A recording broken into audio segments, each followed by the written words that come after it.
नमस्कार दोस्तों। अभी हमारे देश में एक बहुत ही दुर्भाग्यपूर्ण घटना घटी है स्टूडेंट्स के साथ, जो कि नीट का पेपर फिर से लीक हो गया है, जिसके कारण हमारे देश के लाखों युवा जो कि काफ़ी टाइम से इसकी तैयारी कर रहे थे, लाखों युवा जो कि अपने परिवार के खर्चे से या खुद मेहनत करके अपना कुछ पैसा इकट्ठा करके नीट की तैयारी कर रहे थे, ताकि वो अपना भविष्य सेट कर सके। लेकिन हमारी सरकार की ये बहुत बड़ी नाकामी है, जिसकी वजह से लाखों युवाओं की मेहनत पे पानी फिर गया। और ये सब कुछ हमारे देश में ही क्यों हो रहा है? हम लोग ये इस बात को क्यों नहीं सोच रहे हैं? हमारे देश में लगातार आप देखते हैं कि कितने पेपर लीक हो गए हैं, कोई एक्शन प्लान नहीं हो रहा है। इस बार बोला गया है कि सीबीआई जांच होगी, शायद 1-2 पर्सन को पकड़ा भी गया है इस मामले में। तो मेरा ये मानना है कि अगर ये पेपर लीक हो रहा है तो लाखों युवा, हमारे देश के नौजवान जिन्होंने वोट दे के सरकार को बनाया है, और उन्हीं की जीएसटी कलेक्शन के साथ या उनकी मेहनत से जो वो लोग टैक्स पेयर कर रहे हैं, उसकी वजह से सरकार चल रही है, ठीक है। लेकिन उनकी मेहनत कहाँ रंग ला रही है?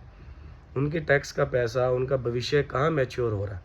ये बात हमारी भी समझ में नहीं आ रही कि लाखों युवा अपनी मेहनत कर रहे हैं। कोई घर से बाहर रह के स्टडी कर रहा है, कोई घर पे रह के कर रहा है, अपने परिवार का जीवन पोषण करने के लिए, ठीक है, काम कर रहा है, काम के साथ साथ अपना नीट की तैयारी कर रहा है, किसी भी एग्ज़ाम की तैयारी कर रहा है, ताकि वो अपना भविष्य बना सके, अपने परिवार को एक सही जगह पे ला सके, ठीक है। लेकिन हमारी सरकार की इतनी बड़ी नाकामी कि नीट की परीक्षा फिर से लीक हो गई, लाखों युवाओं की मेहनत पे पानी फिर गया। ये ऐसा कैसे हो सकता है? मैं यही जानना चाहता हूँ कि हमारे देश में ये जो पेपर लीक हो रहे हैं, हम लोग अगर सवाल नहीं पूछेंगे ना, तो ये पेपर हर साल लीक होते रहेंगे। हर साल नहीं, ये जब भी कोई पेपर आएगा वो पेपर लीक हो जाएगा, फिर सरकार बोलेगी कि वो पेपर लीक हो गया, इसको रद्द किया जा रहा है। लाखों युवाओं ने जो कि पहले कुछ पेमेंट करके फॉर्म भरा, ठीक है, फिर किसी का जो पेपर देने का एग्ज़ामिनेशन सेंटर था वो घर से काफ़ी दूर आया, उन लोगों ने खुद का पैसा खर्च करके वहाँ पे एग्ज़ाम देने गए, वो एग्ज़ाम दे के आए, एग्ज़ाम देने के बाद आके वेट किया कि रिज़ल्ट आएगा, हमारा शायद भविष्य बनेगा। लेकिन रिज़ल्ट तो आया नहीं, लेकिन एक खबर ज़रूर आई कि ये पेपर लीक हो गया। लेकिन ये बहुत बड़ी दुर्भाग्य की बात है हमारे देश इंडिया के लिए कि हमारे देश में दिनों दिन हम लोग सुन रहे हैं कि बहुत तरक्की हो रही है। तरक्की कहाँ हो रही है?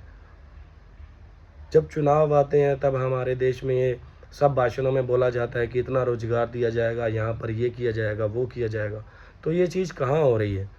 मैं सरकार से पूछना चाहता हूँ कि लाखों युवा जो मेहनत कर रहे हैं, इनका भविष्य की जिम्मेदारी कौन लेगा?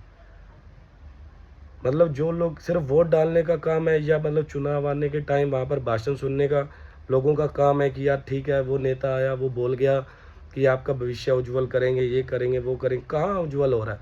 नौजवानों के लिए, नौकरी के लिए लोग दर दर भटक रहे हैं, पेपर लीक हो रहे हैं, लोगों को कोई उनका पैसा वापस नहीं दे रहा है, कोई जांच नहीं हो रही है, कोई बड़े लेवल पे कोई ऐसी कोई न्यूज़ सुनने में नहीं आ रही है कि हाँ ये पेपर लीक हो गया है, ये इसका रिफ़ंड किया जा रहा है, पेपर दोबारा अरेंज करवाया जाएगा, और उसकी ज़िम्मेदारी सरकार लेती है कि वो पेपर लीक नहीं होगा। इतनी बड़ी इंटेलिजेंस इंडिया के पास है, फिर भी इतनी बड़ी नाकामी, ये बिल्कुल मेरी समझ से बाहर है। आप लोगों से मैं कहना चाहता हूँ कि आप सब लोग अपनी सरकार से ये पूछिए कि ये पेपर जो लीक हो रहा है, इसकी ज़िम्मेदारी कौन लेगा? लाखों युवाओं का जो भविष्य है वो पानी में जा रहा है, ख़राब हो रहा है, उसकी ज़िम्मेदारी कौन लेगा?